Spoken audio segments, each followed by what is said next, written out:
Yo, so in this video, I'm going to address a very common misconception about video game addiction, which is that most guys addicted to video games, or the ones who are most addicted to video games, all look like this. This is the elite gamer from the South Park World of Warcraft episode.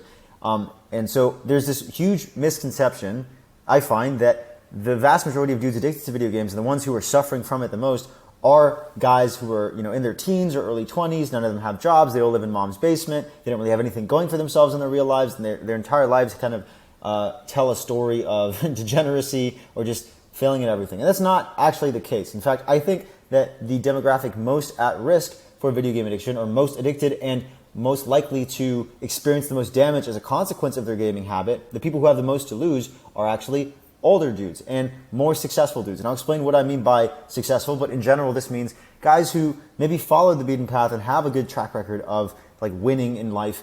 They landed a good job out of college. Maybe they actually went to college. They, have a home. They have a marriage or a girlfriend. They might have kids. They got like assets. They got things going for them. Like it's not a money issue per se. They're not escaping like extremely dire financial circumstances by playing video games all the time. It's really become a lifestyle for them. And so that alone is a huge like sub-misconception to clarify, that the reason why men are driven into video game addiction oftentimes has nothing to do with their material circumstances and has a lot more to do with other stuff that we'll get into. So this can look a few different ways, right?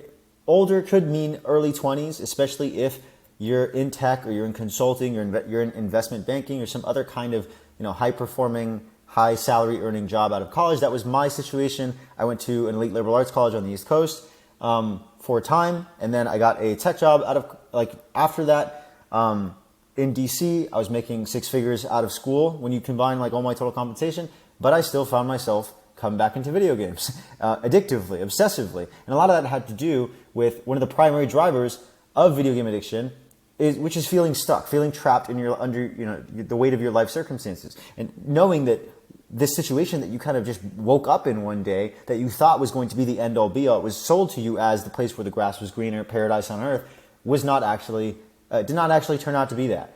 And that was my case. I kind of got there. COVID happened. I woke up one day. I realized that my life was now taking calls. With not a lot of career mobility, I would have to do a bunch of extracurriculars in the office and build, a brand within the company. And essentially the track was to do that, for 20 or 30 years, earn my place. And I just felt immediately stifled and overcome with a sense of dread and terror. So what did I do? Well, I just played World of Warcraft instead.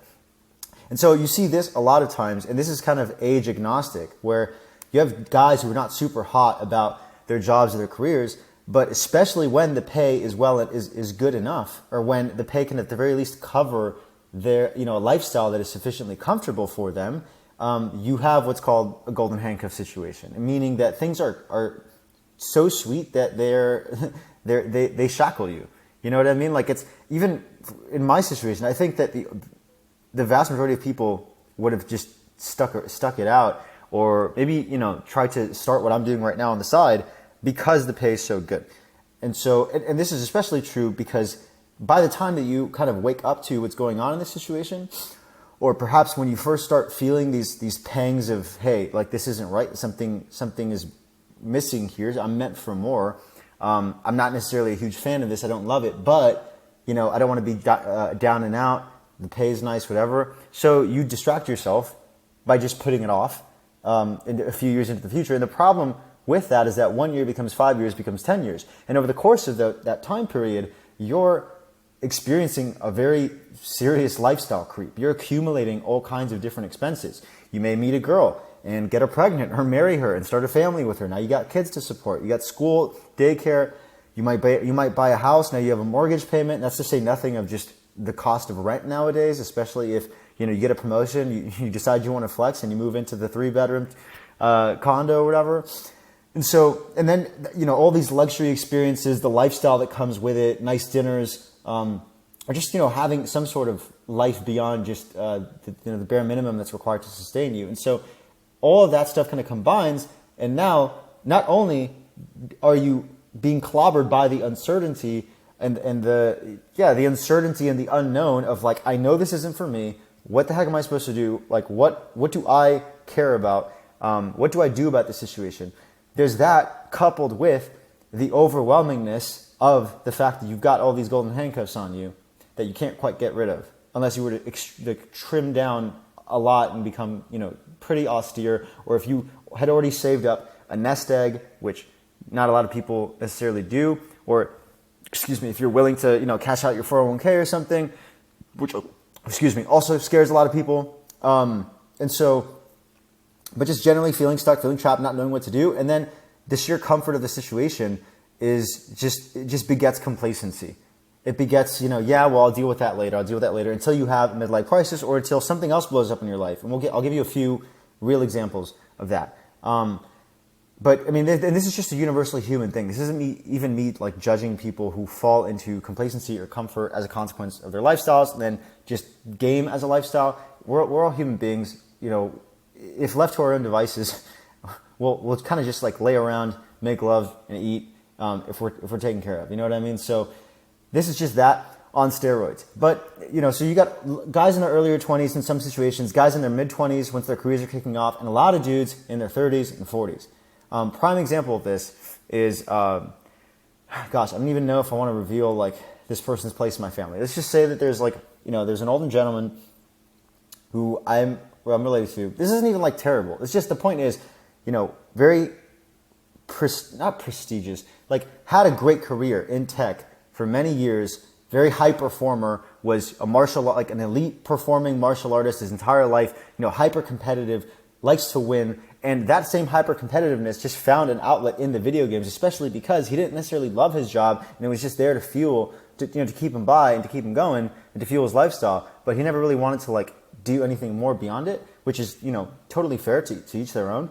And so all the stress release and the him, what he wanted out of the job that he wasn't getting, the feeling of like the competitiveness and the status, I guess to some extent, that like he was getting in the job, but not 100% because he didn't want to go that deep down the path of, moving up the company ladder and all of that. And he also didn't want to go off and start something. So, what do games give men with these types of personalities?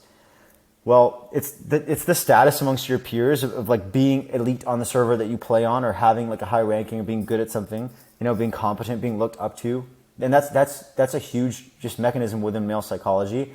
It's the feeling of competition, the feeling of being able to make progress on your situation every single day, which is what a lot of guys, especially guys on the 9-to-5, salary-based career path, lack, because you could bust your ass, bend over backwards for your boss, your employer, and still only get a promotion after a couple of years that's worth like a 2% raise, or stock options that take a while to vest. And it's just, unless you're in a directly like commission-based endeavor, which also runs the risk of you working 80, 100 hours a week, if you're not a high-ticket closer or something like that, if you're not in the right vehicle for you, then you're essentially in something that traps you and doesn't allow you to just go balls to the wall, as is your nature, and experience the uncapped incentive that you like secretly crave, that you can get out of video games. Because in a video game, the more that you play, the more that you get. The more that you put in, the more that you get out. So it's not a dilemma there. Not to mention, it gives you all the good without any of the bad, because you can experience the competition, the having a channel for your drive, the status, the feeling of doing something that matters, and channeling that like obsessive, hyper competitive, high performing personality into something without all the drama and the bullshit and the politics and the bureaucracy and the lack of career mobility and the uncertainty of like, this situation sucks, but I don't know what to do about it, that you're getting in your real life. Okay, so and the nefarious thing about video game addiction at this stage is that, we talked about the lifestyle creep and all the things kind of tying you down into your situation, and how if you wanted to change it at this stage in your life, chances are it would require a pretty significant change to your lifestyle that would be quite uncomfortable, because at the very least on the surface, because if you think about it, so let's say that you want us to start a business, for example. Well, if you're already playing a ton of video games, you could just take that time and dump it into the business. But it's just much easier to enjoy the fruits of your labor that you've amassed thus far and keep things moving and kind of sweep everything under the rug and just tell yourself that you'll figure it out at a later date. And that's what a lot of these guys do. You know, by the time they hit here, they've honestly just forgotten about what makes them tick, what their hopes and dreams are. They've been probably battered around a bit through life. Maybe they've gone through a divorce before. They've been through a ton of adverse life experiences, or just generally like they're fucking exhausted, you know? So they do kind of want to just kick up their feet and enjoy the comfort. And this is where dreams die. And like this is where guys end up stagnating and staying the exact same person that they've been for the entirety of their lives, for the rest of their lives too. They're static. They're like Han Solo frozen in the thing from Star Wars. And it's really, really tough. Trying to, you know, and part of this video is problem awareness and maybe speaking to guys that have an inkling or a suspicion that like this is them. But if you know, like if you're truly honest with yourself, it probably runs across your mind when your head hits the pillow at night. But let's move on for now. So the other things that kind of drive these men in these situations into video game addiction, right? We talked about the gradual overwhelm. We talked about the chronic stress. Acute stress is a big one too, because, and this is essentially, I want to talk about this also in the concept, from two different angles. Let's talk about acute stress that precipitates video game addiction and acute stress precipitated by video game addiction that just like amplifies it even more. Okay, so the first case, something happens. You lose your job, there's a big shift at work, you have a breakup, you have a divorce, and like that just sets you, it's traumatic, it sets you off course, right? So maybe death in the family, whatever. And actually this is the second case that we're discussing. So that alone, what happens in a lot of these situations, and especially as a guy, like depression in dudes doesn't have as much to do with feeling loved. There are, certain childhood factors that could play into that that we'll probably not get into in this video. But for the most part, depression in guys has to do mainly with how useful do you feel? How powerful do you feel? How much control and agency do you feel over your own life? Do you feel like you're needed? Like you can actually make a difference somewhere? Do you feel like you have the capability to make progress on your life every single day and actually move the needle forward? Or do you feel powerless? As if nothing that you do has any impact. Okay, so when stuff like this happens, shame is a huge emotional factor that comes into play, right? I mean, your wife leaves you, you're probably beating yourself up over what you could have done differently, how you didn't see the signs, whether or not you were good enough, or you lose it, you lose your job, maybe both of these at the same time. And essentially what this triggers is one of the fundamental responses that captures like why men get addicted to video games in the first place, which is that for many men, video game addiction is a shame response. It's feeling that something is wrong with you or that you weren't good enough in real life. And what do you do when you're ashamed? You hide yourself. You literally hide yourself because you don't feel like you're worth showing to the world. And I mean, this is literally biblical because, I mean, like in Genesis, in the Bible, Adam and Eve, they eat the fruit of the knowledge of good and evil. And I'm pretty sure the verse says, and they felt ashamed, so they hid themselves and they covered themselves. Like, it's the same thing going on here.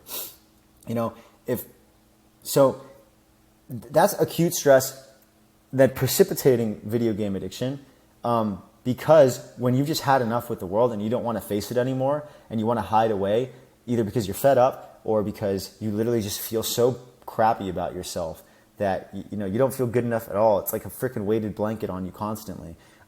It's much easier to escape into a video game, especially because a video game is allowing you to experience these fundamental, like higher spiritual needs for a man without having to show yourself, without having to go for put yourself out there in the arena again. And you can do it anonymously. You can play through a character. No one's going to know who you actually are. It is literally an opportunity for spiritual rebirth in the game and for taking on a new identity that you can love in a way that you can't love yourself. Coupled with so then that's acute stress precipitating video game addiction. Let's talk about video game addiction causing some of the fallout and the damage that just loops back in on itself and actually functions as a wake-up call for a lot of these guys. Because without certain stuff like this, a lot of these guys end up just continuing down the beaten path or continuing down this road.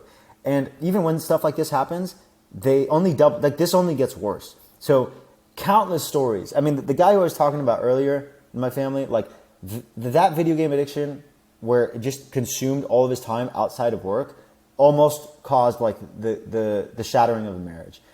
Just point blank. I can tell you so many anecdotal stories of like, I was actually talking to my aunt today, and she has a sister whose husband, she had to divorce because all he wanted to do was play World of Warcraft, and he was more connected to his guild and his community in the game and his goals in the game than he was to his own real life, let alone his family and his kids. And in fact, okay, so I paused the video just to bring up this TikTok that I posted a while ago, basically talking about how there's an epidemic of men nuking their relationships and families because they can't stop gaming. This was based on a Facebook support group that I'm in called something along the lines of partners of, or support group for partners of like video game addicts or something like that. And it's a literal freaking bloodbath. And I was really surprised when this video kind of blew up. It got about 40,000 views at the sheer number of anecdotes that people shared with me of men who became negligent and not present in their relationships as a consequence of their gaming habits. And then that splintered the entire family. It led to like, their kids growing up and being like, I didn't really have a dad, and just resenting him forever. So we're going to walk through some of these comments so you can read it for yourself. When I was 20 years old, I dated a man with a video game addiction so severe it prevented him from holding even a part-time job. It was so sad. Now, they're not quite the topic of this video, but this one's tough. I'm dealing with this right now. I've accepted he will never change, and I'm now planning my exit. It is very painful. And then she went on to say, I asked her, like, have you talked to him about this? And she's like, he gets upset whenever I bring it up, and we've tried therapy. He got angry at the therapist and refused to continue. I wouldn't wish it on anyone. And I think this is really telling because it's a very clear sign. When you know that you have a problem, you will get defensive and lash out when someone, especially a loved one, confronts you about it. If that's your response, like, that something's wrong. Which kind of ties into what I dub like the video game addiction test, which is, it was based on something that occurred to me while I was on a sales call with someone, where I was asking the dude, like, how does this affect your relationship with your girlfriend? Does she know how much you play video games? And does she know the true extent of like your gaming habit? And he's like, no, actually, she doesn't really know like how much I play. I don't really tell her everything. And then he paused and he was like, now that I say that out loud, I feel like really shitty about myself, So two telltale signs, or several telltale signs that you like have a problematic gaming habit that's probably going to bite you in the ass further down the road. One of them is if you get defensive and emotionally volatile when like a loved one just tries to talk to you about it. You get defensive. The second telltale sign is if you're hiding it. There are things about it that you either lie outright about, like you told your wife or your girlfriend that you weren't going to play, and then you did behind her back, or you're deceptive. You don't like release all the information about your gaming habits, so she doesn't know like the full extent of it, the true scope of it.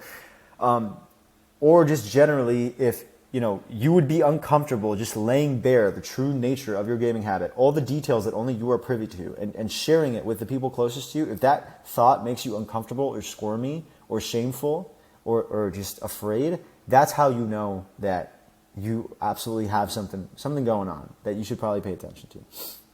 Left my ex over games. The woman after me also left due to his gaming. She's now 44 in his 3-bedroom house alone, likely playing his game.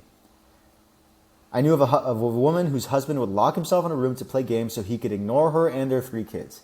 Yeah. It ruined my relationship. He was too busy to spend time with me.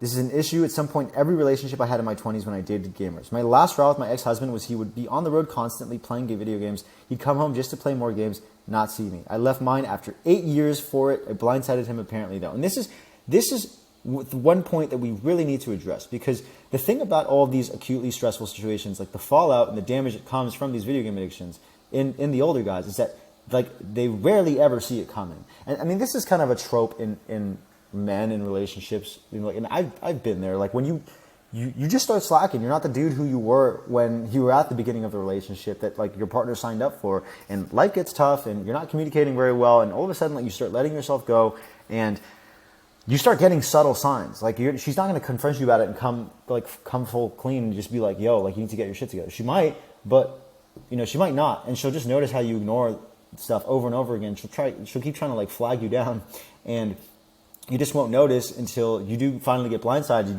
And it's only when it's too late that you've realized that she was like emotionally pulling away this entire time. And it's only when something like the divorce papers being filed, happens that you finally get the wake-up call and take a good, honest, hard look at your life. You take a step back out of like the games that you've been playing all day, every day, or 4 or 5 hours a day for, indefinitely for who knows how long. And you're like, holy crap, like what has my life become? And this is a classic example. So that is one of the true dangers, I think, that a lot of guys are sleeping on in these situations. And it takes something like this happening to wake them up. Not everyone kind of makes it out of this. Not everyone gets to save their marriage, their relationship. And on top of that, the dudes who kind of have to deal with this as an unchangeable consequence, some of them make it out. Some of them use it as like the catalyst for their own growth and self-development and make things better than they ever were. And some of them just fall deeper into the video game addiction and kind of fall into this fear of, facing the world and not knowing what the heck to do about your situation, what next step to take. You're afraid of actually, full sending it and going for it and doing what you got to do and figuring it out, which is kind of integral to being a guy, is overcoming your fears and living a fearless life. That is something that money cannot buy, by the way. Quick, tangent here, or side note, is that, the thing, and this kind of doubles down on the reasons why men in these seemingly awesome situations end up addicted to video games. The video games are giving them something that money cannot buy.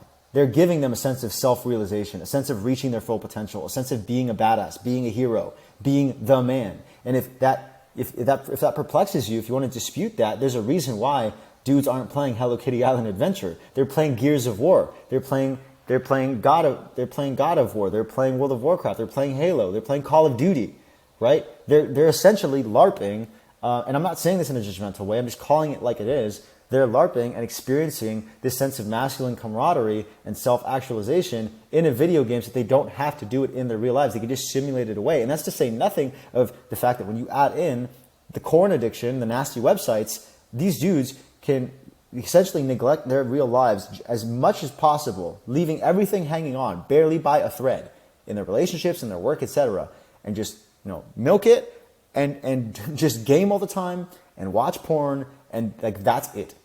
And it's just the textbook definition of stagnation. So, they're going on the hero's journey in a video game, so they don't have to overcome their fears and figure out who they really are and make something of themselves and be real life heroes in their real lives. And then, for part of these guys who may suffer a divorce or blow up their families or video game addiction, lose a job or whatever, that shame just sends them deeper and deeper into the video game addiction spiral. And a lot of them never make it out. And a lot of them end up being, just hanging on to the shoulda, woulda, couldas. I get a lot of these guys in my comments on my content too, actually, guys who are like, this happened to me, then that, and then this. And these are guys like in their 40s or even 50s. And that, and like, the world's unfair, it's cruel, it's cold. And like, okay, those guys are essentially, they've written themselves off. They have written themselves off for the rest of their lives. Like they're just donezo. It's the final chapter has been closed. They're just going to ride out the rest of their days, drinking whiskey and reminiscing about what could have been. And so they're essentially just dead in the water right now. Not fun. It's not even existing at that point. Let's read some more of these comments. Dealt with this for about 4 months of our relationship at the beginning. I always said that WoW was his girlfriend. Then this guy's like, I think these are super rare situations. And everyone's like, yeah, no. It's not been an issue. It was a past issue. It was an issue in my past relationships. Some comments down here where people were like, yeah, no way, Jose. People with severe addictions. Okay, so WoW ruined my college relationship, and I was a raider too. So she was a raider as well, and she was dating another raider, and it ruined her relationship. He didn't just ever want to do anything else. This is very common. They're not few and far between. They are not. I do not know a single girl who's not experienced this in a relationship before. And then this is the kicker. If you're wondering how this is going to affect your kids one day, because we're going to get into that point next. He sure managed to raise his character every day for 15 years, but not me. Destroyed friendships and family for it. It's more common. I grew up in the 2000s. My dad came home at 3 p.m., gamed until 3 p.m. Food was an afterthought. I don't have a relationship with him because of the game. I don't have a relationship with my dad because of the game. That's literally what she said. There's another dude down here at some point. My ex-fiance ignored me for WoW Classic. We were together for 8 years. I had next like this. His parents had to move him back in and blamed me for not fixing him. I'm dealing with this in my current relationship, and it seriously has me considering walking away. Every discussion we have about it ends with him Number 2, every discussion we have about it ends with him guilting me and never taking accountability. I doubt things will change, and I'm tired of feeling I'm wasting my life rotting. We never go on dates or do anything together. It's like we aren't even in a relationship anymore, and it sucks. I feel so alone constantly. I do not think I'll ever date a male gamer again. For me, it was always like they want a maid, not a partner or a girlfriend. So, telling. We talked about that one. There's another dude here who says that the reason why his parents divorced was because of his dad's. This is why my parents divorced. It's a real thing. Yeah, it's why I got divorced. Yeah. So, okay, I want to talk about just to recap really quickly. We talked about this demographic of dudes addicted to video games. Why? For them, because they're in this golden handcuff situation, it's much easier to stay addicted to video games. The thing is that the danger in their situation is that things will never be bad enough until one of these things happens, right? Until they neglect their family enough to cause a divorce or cause some kind of acute blow up. And even then, they're so steeped in the video game addiction. Like the thing is that your family is probably not going to understand where you're coming from. They don't understand the anguish and like the depression that you're dealing with as a guy, where you feel like powerless, you feel stuck or trapped in your situation, and you're frustrated and you're stressed and you got bills to pay and all this stuff. And like when they don't understand you, like you're probably going to take it out on them, and it's just going to escalate everything and blow up in your face. And no one's going to fucking win, right? You're going to start, like, the danger is that because things are not bad enough, then all this stuff's going to happen. If you took a younger guy who didn't have the golden handcuffs on and escaping into video games was not such an easy option for him, then he would actually hit a rock bottom situation much sooner and of his own accord, essentially, that would force him into changing for the better. And he'd be more open-minded about it. He wouldn't have accumulated all these things that are kind of tying him down. So because things are not bad enough to make a change, but they're also just good enough to to hold on to, you get caught in what's known as the middle. And this is where a lot of dudes die along with their hopes and dreams until one of these terrible things happen. And so crisis and then regret. Okay, so regarding kids, I need you to think about which type of father you would prefer. Like, I want you, whatever your gaming situation is, if you're watching this and you identify as one of these avatars that we've discussed, right? Like, I want you to think about what it would look like from your kid's perspective to watch you game the way that you do. And maybe there's nothing wrong with that. Like, maybe you do have a healthy relationship with the games. But, like, if you're the type of guy who is working all the time and you come home and you eat dinner and you hop on the game until you go to bed, like, just think about what that's doing to your, like, think about what that's doing to your kids or to your partner when they're looking at you just like losing yourself in that world and paying them absolutely no mind. And you're probably ignoring a ton of signs right now that are hinting towards like the severity of your situation. And your kids are going to miss out on a lot of valuable like life lessons and just presence that they need from you in order to foster like certain traits psychologically within them that are going to largely dictate the course of their lives, right? Absent fathers manifest different ways in daughters and sons. And like that's stuff that, isn't just going to be a little bit tragic or disappointing for them, but once they're 18, like they can just forget about it. Like you're literally, your relationship with them is going to dictate the way they interact with people of the opposite sex and like with themselves. And it's the most important like job that you have in the world is being a superhero dad. And being a superhero dad does not mean, slaving away and just being a fucking breadwinner, like, and sacrificing your entire life, like, to support your family financially. It just, if anyone wants anything from you, your wife, your kids, it's presence. It's just presence and love and being there and actually living a life with them instead of, like, living one vicariously in the game. And the reality, for better or for worse, is that there are certain things, like, that you can't cheat, you can't replicate them, you can't fake them, you can't buy them. When you're truly a man on your purpose, happy, satisfied with yourself and the progress that you're making in your life, you feel like you're moving the needle forward. You don't feel stuck, you don't feel trapped, you're working on yourself, you're conquering your demons, you're evolving as a person, you're not remaining the same person forever, you're not in a state of stagnation financially or psychologically or spiritually, right? Like that makes you a certain version of yourself that you can't get a shortcut to. You can't be the person without actually being the person. And that's going to show. And you can't fault your dads for wanting a superhero dad. You can't fault your wife or your girlfriend for wanting a storybook romance and a Prince Charming, and to see you fucking badass, like working out, ripped in the gym, doing manly shit, conquering the fucking world in your own way. You know what I mean? Like, and you'll know whether or not like you're actually doing that. So just really think about what matters to you here, man. I want to talk about 2 case studies regarding dudes, older dudes with good jobs that kind of fell into video game addiction and our work together, getting them over it and turning things around drastically. Okay, so first we're going to talk about my client Jason, who was working a really intense sales position or sales job. And he, first of all, he made this career jump. He was 39 when we started working together. I think he turned 40 while we were working together. Dad with a husband and a father. And if you're wondering, just like real quick, well, I'll get into this. So he made this career jump like really late in his life, which was already super commendable and applaudable, because a lot of guys don't even get that far. They kind of just throw in the towel and hunker down toward like where they are if things are good enough, right?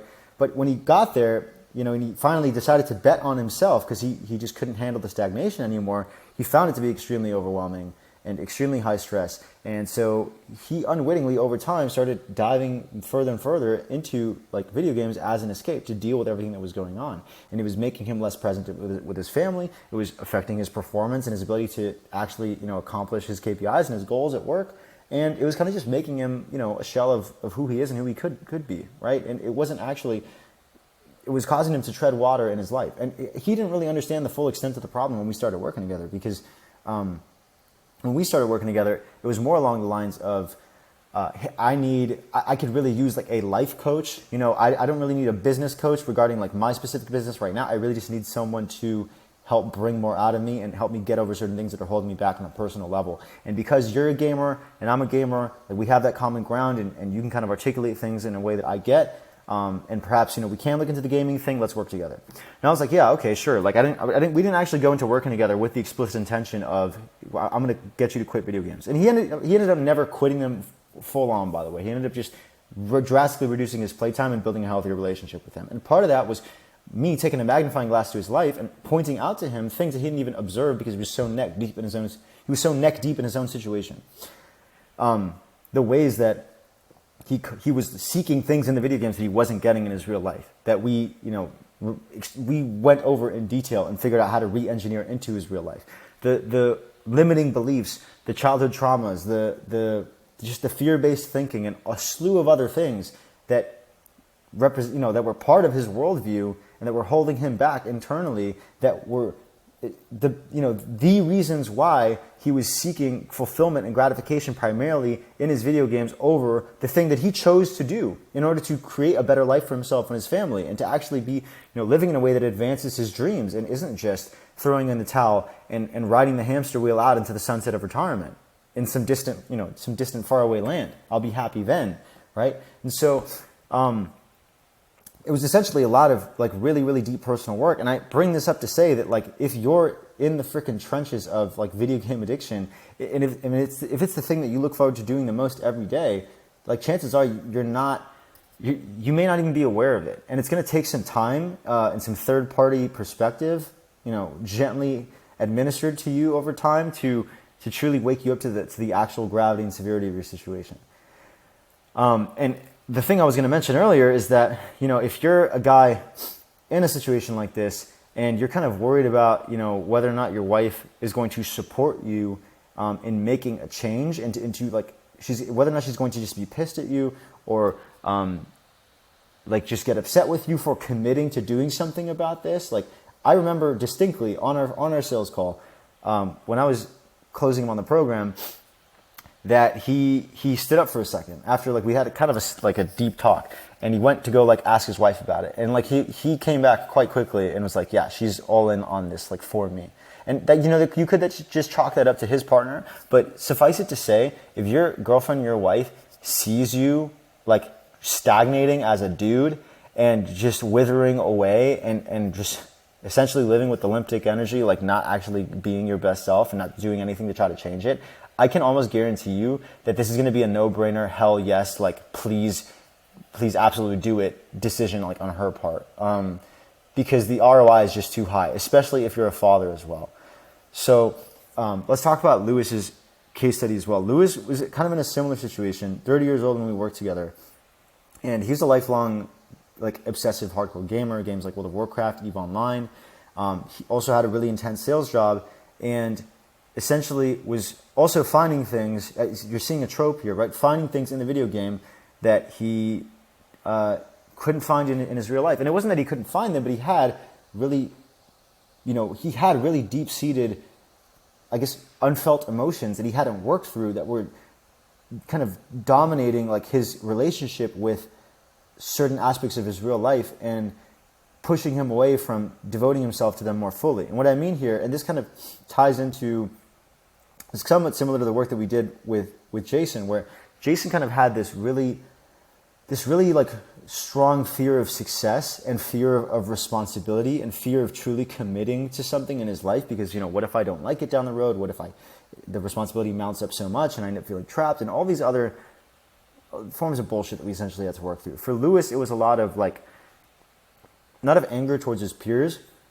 He felt bullied in the office. He felt, very self-conscious, very like just kind of shameful, honestly, because he is a very competitive guy and he was going balls to the wall, all in, competitively in the video games that he would play, but he wasn't showing up with the same freaking, assertiveness and ownership of himself, and willingness to like, stand for what he believes in and go after it in his workplace, let alone in his life at large. But, so I brought up these two case studies in particular just to show you like concrete real world examples of guys who, had enough money, paying the bills. They're both married. This guy has a baby on the way now that he's absolutely crushing it. I think she's due like next month or something. Congrats to Lewis. But nothing about the real life situations like screams, video game addict. And the thing about video game addiction is because it's not taboo, it's not explicitly taboo, it's not like porn addiction or alcoholism or any of that stuff. Like it flies under the radar and it kind of works behind the scenes in a really nefarious way that's totally invisible to everyone but the people that are closest to the guy in question who can see it for what it actually is, and can see the vitality and the life force absolutely being sapped from him every single day. And who also have to deal with the emotional volatility that comes with trying to confront the guy in question about it and getting absolutely gaslit for trying to, snap him out of it. And this is also, this is one example. We also have the example of the high performers, the dudes who are like absolutely crushing it in business, but then also like mega addicted to video games in kind of a similarly ruthless, obsessive manner that comes at the expense largely of their family life, their relationships, and of themselves, from a personal development perspective, I guess. Are you actually evolving as a human being, or are you kind of just burning absolutely everything? Like, are you running on all freaking cylinders all the time, just trying to work as much as you can, and then like game as much as you can in your free time to distract yourself from like the true misery and soul suckingness of your situation? Because if you had to actually come to bear with it and stare it in the face every single day, you'd probably bash your head in on your desk. So, all that to say, video game addiction, probably the largest, video game addiction affects older dudes and successful dudes, I would say, way more than it does the younger guys, the guys who are living in mom's basement, who don't really have anything going for them. And because the dudes who are older, are more successful, have things going for them, they got the golden handcuffs going on, it's much, much more probable and easy for these guys to just kick up their feet and coast and do nothing about the situation. And even if one day they end up, in the promised land of retirement, they're 50 or, they're 60, and they have a bunch of money and they cash out their 401k or whatever, by then life will have already passed them by. And what are they going to do with their newfound free time and money that they finally have access to? Are they going to travel and this and that? Well, they'll probably just sit around on the couch and play more video games. Because what this really is about, man, is it's beyond just quit video games, make more money. Like quit video games, achieve all these external things like start a business, advance your life materially, etc. It's about finding the purpose and the fulfillment and the joy and the euphoria and the bliss and the flow and the presence and just that wonderful experience of being in it that you're only getting in video games, but finding it now in your real life in a way that is constructive to your life, that doesn't take away from your time with the people that you love the most. It actually feeds your real life character and allows you to be a man in the real world and not just simulate it virtually. And nothing sweeter than that, because you can't fake it. You can't buy it. It requires actually being that dude, you know? So if you want to be that dude, consider DMing me on Instagram for a free training on how to overcome your video game addiction, or you can book a one-on-one call with me. I'll put the link below if you're watching on YouTube or Twitter. If you have any questions, comment.